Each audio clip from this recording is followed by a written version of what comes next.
वसंत शिंदे या अफलातून विनोदी अभिनेत्याचा, मराठमोळ्या अभिनेत्याचा 14 मे हा जन्मदिवस.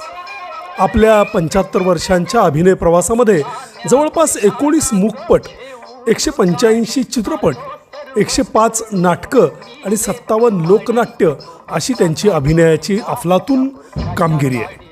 हिंदुस्तान फिल्म कंपनीमध्ये वयाच्या 12व्या वर्षापासून त्यांनी नोकरी सुरू केली आणि दादासाहेब फाळके यांच्या चतुर्थीचा चंद्र या चित्रपटामध्ये त्यांनी चक्क गणपतीची भूमिका केली.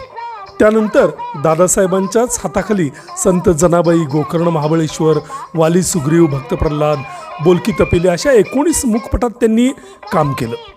त्यानंतर पुण्याच्या अरुणोदय नाटक कंपनीत ते दाखल झाले. त्यांनी एकंदर 40 दिग्दर्शकांकडे काम केलं.